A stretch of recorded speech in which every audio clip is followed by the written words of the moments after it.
사랑하는 성도님들, 우리는 누구나 인생을 살다 보면 한 번쯤 꺾일 때가 있습니다. 정확히 말하면 꺾이지 않으려고 했지만 버티다가 부러지는 순간들이 있습니다. 특별히 내가 지은 잘못들로, 내가 지은 죄들로 인해서 그 징계로 인해서 이런 고통스러운 순간들, 고통스러운 징계들이 찾아온 것 같은 때가 있습니다. 처음에는 괜찮아, 회복하면 되지 라고 스스로 말해보지만, 자, 여러분 혹시 이런 말 해보신 적 있으십니까? 이제는 정말 끝난 것 같아. 하나님도 이제는 나 안 쓰시겠지. 마음에서 누군가 안아주기를 바라지만 그 누가 나 같은 사람을 품어주겠어? 자, 그런 마음 혹시 여러분 마음에도 있지 않으십니까? 현실은 점점 차가워지고 내 안의 등불은 꺼져가는 것 같습니다. 기도가 막히고 말씀은 더 이상 위로가 되지 않으며 밤에 잠도 오지 않고 자도 잔 것 같지가 않습니다. 나의 지난 잘못들이 떠오르며 자책감과 무기력함, 두려움에 빠질 수도 있습니다. 영적으로 바닥에 이르게 되는 것이죠. 자, 오늘 하나님께서 우리에게 주신 말씀은 그런 무너짐의 자리에 있는 우리를 향한 하나님의 음성입니다. 이사야서 42장 3절, 이 한 줄의 말씀이지만 너무나 깊고 따뜻한 말씀입니다. 자, 우리 함께 다시 한번 42장 3절 말씀을 읽겠습니다. 시작. 상한 갈대를 꺾지 아니하며 연기나는 심지를 끄지 아니하고 판단의 공의를 베풀어 진리에 이르게 하리라. 아멘. 하나님은 이미 상해버려서 스스로 설 수도 없는 자를 그대로 꺾지 않으시는 분이십니다. 우리의 실패보다 크신 은혜, 우리의 자책보다 깊은 긍휼이 오늘 이 말씀 안에 있습니다. 혹시 지금 자신을 향해서 나는 끝났다라고 말씀하시고 계시는 분이 있다면 오늘 말씀을 통해서 아니다, 나는 너를 꺾지 않는다 라고 속삭이시는 그 주님의 음성을 듣게 되시기 바랍니다. 자, 이제 이 말씀 속으로 함께 들어가 보도록 하겠습니다. 첫 번째, 함께 읽겠습니다. 시작. 상한 갈대란 누구인가? 자, 우리 이사야서 42장 3절에 노란색 글씨만 다시 한번 읽겠습니다. 시작. 상한 갈대를 꺾지 아니하며. 사랑하는 성도님들, 갈대는 원래부터 강한 식물이 아닙니다. 얇고 흔들리고 바람에 쉽게 꺾이는 존재입니다. 그런데 본문은 상한 갈대라고 말씀합니다. 이미 부러진 금이간, 더 이상 스스로 설 수 없는 그런 상태입니다. 우리가 살면서 겪는 마음의 부러짐도 이것과 비슷합니다. 한순간에 부러지지 않아요. 처음에는 괜찮은 줄 알았고 이 정도면 버틸 수 있다고 생각했습니다. 그런데 어느 날 갑자기 마음이 주저앉고 감정이 가라앉고 결국 나는 끝났다라는 말이 입에서 저절로 나옵니다. 자, 여러분, 그게 바로 상한 갈대의 상태입니다.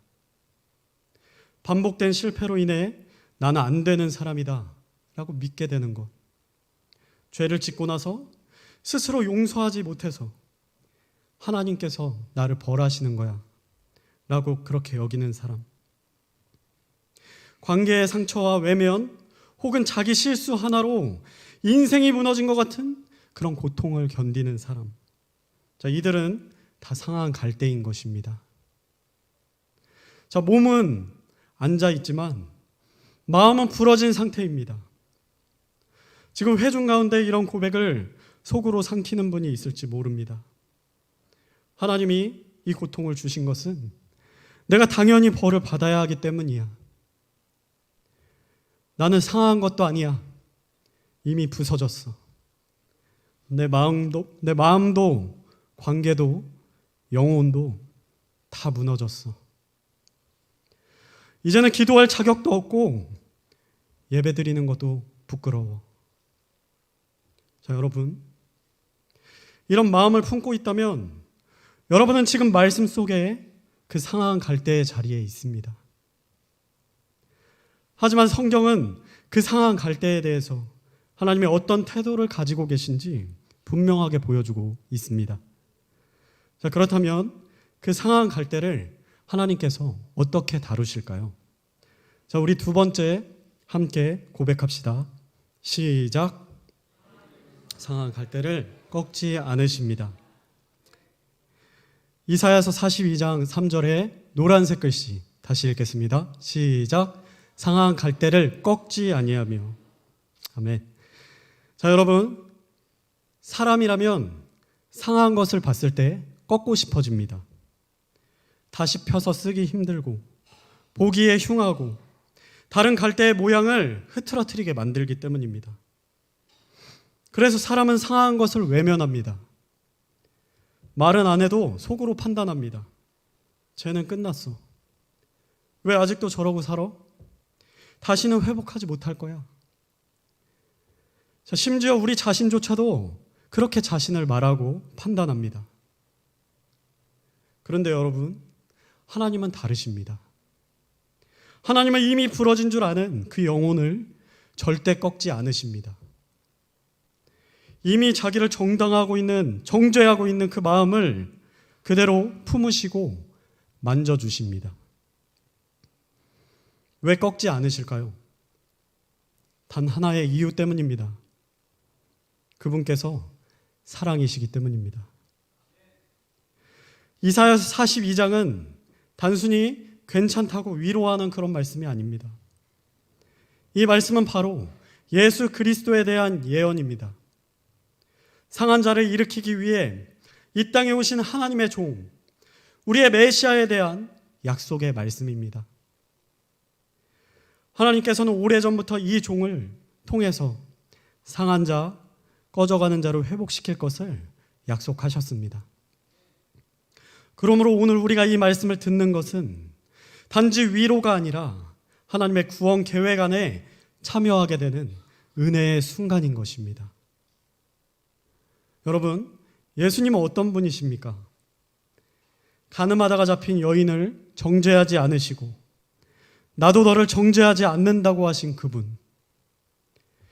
예수님을 3번 부인한 베드로에게 내가 나를 사랑하느냐 하고 물으신 그분. 세상으로부터 낙인 찍혔던 여인, 7 귀신에게서 해방된 그 여인, 사람들이 외면했던 막달라 마리아에게 이름을 불러 부활을 가장 먼저 알리셨던 그분. 그분이 바로 꺾이지 않는 하나님이십니다. 자, 우리는 자격이 있을 때만 쓰임받는다는 이 세상의 기준에 익숙해져 있습니다. 그러나 하나님은 전혀 다르게 말씀합니다. 사람들은 상했다고 외면해도 나는 너를 꺾지 않는다. 너는 연약해도 나는 여전히 너의 하나님이다. 사람들이 너를 버릴지라도 나는 결코 너를 떠나지 않는다. 시편 103편 10절도 이렇게 말씀합니다. 한 목소리로 읽겠습니다. 시작. 그분께서 우리의 죄들에 따라 우리를 다루지 아니하시고 우리의 불법들에 따라 우리에게 갚지 아니하셨으니. 아멘. 하나님은 때로 우리를 징계하시지만 멸망을 향해 꺾지 않으시고 회복을 향해서 손을 내미십니다. 사탄은 우리가 자책의 말들을 하게 하면서 우리 자신을 꺾으려고 합니다. 하지만 하나님은 긍휼의 말씀으로 우리를 다시 일으키십니다. 사랑하는 여러분, 혹시 지금 자기 자신을 꺾고 계시지는 않습니까? 혹시 스스로 하나님도 나를 꺾으실 거야, 그렇게 믿고 계시지 않습니까? 오늘 하나님은 분명히 말씀합니다. 나는 상한 너를 꺾지 않는다. 내가 너 자신을 꺾어도 나는 너를 꺾지 않는다. 내가 스스로를 정죄해도 나는 너를 정죄하지 않는다. 사랑하는 여러분, 이 하나님의 음성이 지금 여러분의 마음에 들리십니까? 그 음성이 지금 여러분의 마음 한가운데 도달하기를 축복합니다. 자, 우리 세 번째 함께 읽겠습니다. 시작. 끄지 않으시는 하나님. 우리 이사야서 42장 3절에 노란색 글씨를 다시 한번 읽겠습니다. 시작.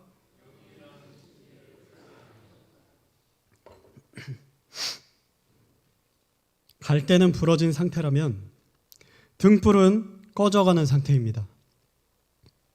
이미 바람이 휘몰아치고 불꽃은 거의 보이지가 않습니다. 조금만 건드리면 꺼져버릴 것 같은 심지에서 연기만 피어오르고 있습니다. 여러분, 이게 어떤 상태인지 아십니까? 겉으로는 아직 버티고 있는 것처럼 보이지만 사실 마음이 이미 꺼져버린 사람입니다. 기도는 하지만 말은 입에서 나올 뿐이지만 마음은 하나님께 닿지 않습니다. 예배의 자리에 앉아 있지만 내내 속으로 웅크리면서 나는 여기에 있을 자격이 없어라고 고백하게 됩니다. 찬양을 듣다가 눈물이 나지만 그 눈물은 감격이 아니라 나는 끝났어. 하나님도 나를 포기하신 것 같아. 그렇게 속으로 울부짖는 분이 혹시 지금 이 자리에 계시지 않습니까? 자려고 눈을 감으면 자책이 밀려와서 잠이 깨고 숨이 막히는 답답함 속에서 자신을 향한 정죄의 소리를 되새기게 됩니다. 내가 자초한 거야. 내가 이런 고통을 당하는 건 당연한 거야. 다시는 내 안에서 하나님의 불꽃이 타오를 수가 없어. 사랑하는 여러분, 이게 바로 꺼져가는 등불의 상태인 것입니다. 그러나 오늘 말씀은 이렇게 말씀합니다. 그 등불도 끄지 아니하시고. 여러분, 사람은 꺼져가는 등불을 끕니다. 왜냐하면 번거롭기 때문이에요. 기름도 다시 넣어야 되고 불씨를 살리려면 바람을 가리고 다시 살아날지도 모르는 그 미약한 희망을 품어야 되기 때문입니다. 사람은 꺼져가는 자를 싫어합니다. 그들의 무기력함이 내 불꽃마저 꺼트릴까 봐 두려워하고 피합니다. 그러나 하나님은 다르십니다. 하나님은 꺼져가는 등불 속에 다시 타오를 불꽃을 보시는 분입니다. 남들이 다 끝났다고 말해도 하나님은 그 안에서 불씨 하나를 보십니다. 남들이 기도 안 하더라고 정죄해도 하나님은 심령의 단 한 줄기 신음도 듣고 계십니다. 남들이 믿음 없는 자라고 말해도 하나님은 눈물 속에서 남아있는 그 믿음의 흔적을 붙드십니다. 사랑하는 여러분, 여러분 안에 불이 지금 희미해져 있습니까? 자기 자신도 나는 거의 꺼졌다고 그렇게 느끼고 계십니까? 그렇다고 한다면 이 말씀은 여러분 자신을 향한 말씀입니다. 나는 너를 끄지 않는다. 그 연기 속에도 다시 타오를 그 영혼을 보고 있다. 나는 내가 스스로 끝났다고 할 때에도 내 손으로 너를 붙들고 있다. 지금 당신 안에, 여러분 안에 불씨는 여러분의 믿음이 지키고 있는 것이 아닙니다. 하나님의 손이 지금도 그 불씨를 덮고 있습니다. 그런데 어떤 분은 이렇게 말할 수도 있습니다. 우리 성경에 많은 위대한 인물들이 나옵니다. 특별히 하나님의 마음에 합한 자라고 말하는 다윗과 같은 인물들을 말합니다. 어떤 분은 이렇게 말할 수 있어요. 다윗은 특별한 하나님의 사람이잖아요. 다윗은 하나님 마음에 합한 자잖아요. 다윗은 평생 죄도 안 짓고 잘하다가 딱 한 번 큰 죄를 지었던 거잖아요. 그래서 죄를 용서받을 수 있었던 거 아닌가요? 자, 그런데 나는 하나님 앞에서 평생 너무 많은 죄를 지었고 너무 자주 죄를 지었어요. 평생 하나님 앞에서 잘못만 했는데 하나님이 어떻게 이런 나를 품으시겠어요? 이렇게 하나님 앞에 절규하고 있는 분이 계실 수 있습니다. 그러나 복음은 이렇게 말씀합니다. 다윗은 믿음의 사람이었지만 성령이 내주하지 않던 시대의 사람이었습니다. 하지만 우리는 다릅니다. 우리는 예수 그리스도의 피로 의롭다함을 입은 하나님의 자녀들입니다. 그분의 영이 지금도 우리의 마음 안에 살아 계세요. 그래서 우리는 결코 혼자가 아닙니다. 성령께서 영원히 우리 안에 거하고 계신 우리는 주님의 보혈로 옷 입은 그리스도의 신부들입니다. 하나님은 우리의 죄를 그대로 보시는 분이 아니라 우리 안에 계신 예수 그리스도를 보고 계시며 우리를 의롭다고 하십니다. 그러므로 여러분, 우리는 결코 다윗보다 덜 특별한 존재가 아닙니다. 오히려 그리스도 안에서 다윗보다 더 깊이 사랑받고 더욱더 견고하게 붙들린 그런 존재들입니다. 하나님은 하나님께 그토록 소중한 우리에게 오늘 내가 상한 갈대라고 해도 꺾지 않을 거라고, 꺼져가는 불씨라고 해도 끄지 않으실 것이라고 그렇게 약속하십니다. 우리 네 번째 함께 읽겠습니다. 시작. 회복은 고통에서 시작되지만 사랑으로 완성됩니다. 우리 이사야서 42장 3절의 노란색 글씨를 다시 읽겠습니다. 시작. 아멘. 사랑하는 성도님들, 상한 갈대와 꺼져가는 등불을 꺾지 않으시고 끄지 않으시는 우리 하나님은 단지 그 상태를 유지하도록 놔두시는 분이 아닙니다. 하나님은 그 영혼을 반드시 회복의 자리, 불이 활활 타오르는 살아있는 자리로 이끄시는 분입니다. 그런데 그 회복은 어디에서 시작될까요? 여러분의 의지가 아닙니다. 여러분의 결심이 아닙니다. 헌신도 아닙니다. 회복은 다른 것이 아닙니다. 바로 하나님은 아직도 나를 사랑하신다 라고 하는 이 믿음을 받아들이는 그 순간부터 시작됩니다. 자, 우리는 너무나 자주 이렇게 스스로 생각합니다. 회복하려면 내가 하나님 앞에 뭘 보여드려야 되지? 하나님 앞에 떳떳하게 서려면 뭔가를 열심히 해야 되지. 나 같은 사람이 다시 쓰임받으려면 지금보다 더 진실해져야 돼. 그래서 회복을 자기 노력을 증명하는 방향으로 그렇게 오해합니다. 그러다 보니 회복은 시작하기도 전에 무거운 짐이 되어버립니다. 하지만 복음은 그렇게 말씀하지 않습니다. 복음은 이렇게 말합니다. 내가 너를 처음 사랑했을 때도 내가 완전했기 때문이 아니다. 지금 너의 무너진 상태에서도 나는 여전히 너를 향해 두 팔을 벌리고 있다.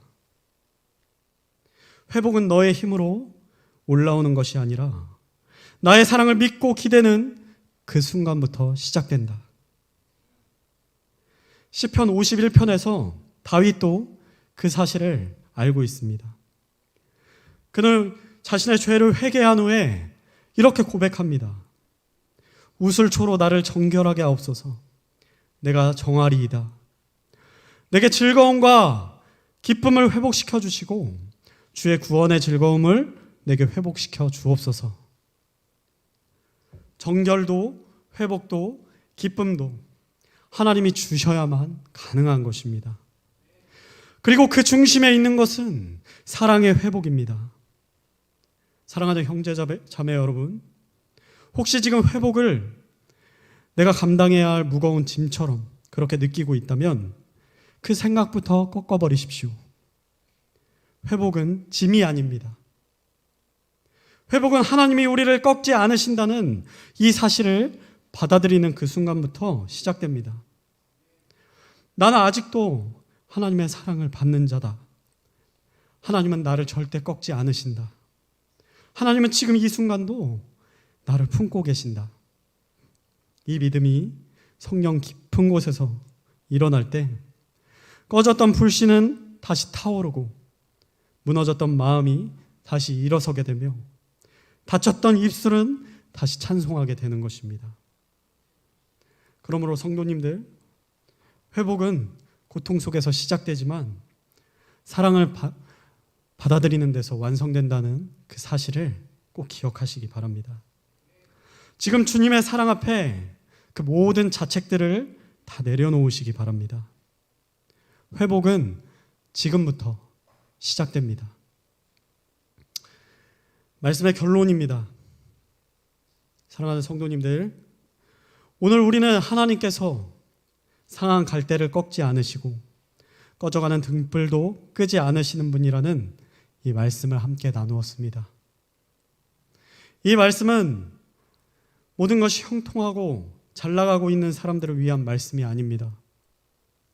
지금 무너진 사람, 자책하고 있는 사람, 마음이 산산조각 부서진 사람, 자신조차 자신을 정죄하고 있는 그 사람을 향한 말씀입니다. 어쩌면 지금 이 자리에 계신 분들 중에도 이건 하나님이 나에게 주신 징계야. 나는 이런 고통을 당해도 싸.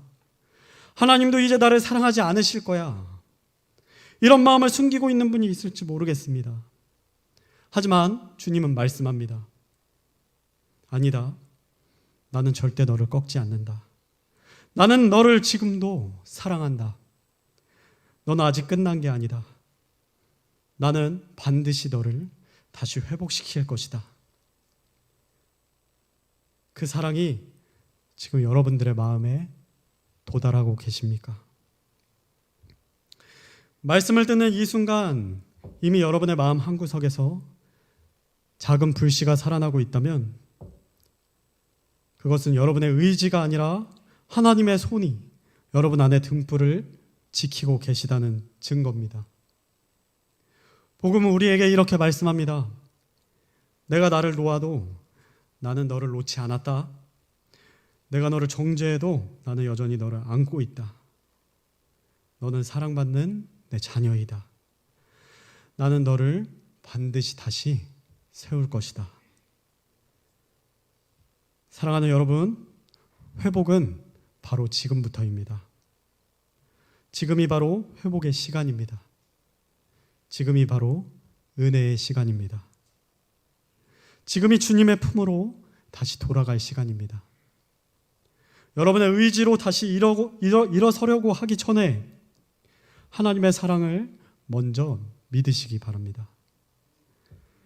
그 사랑은 꺾이지 않았고 그 사랑은 식지 않았으며 그 사랑은 지금도 살아계셔서 오늘도 여러분의 이름을 부르고 계십니다.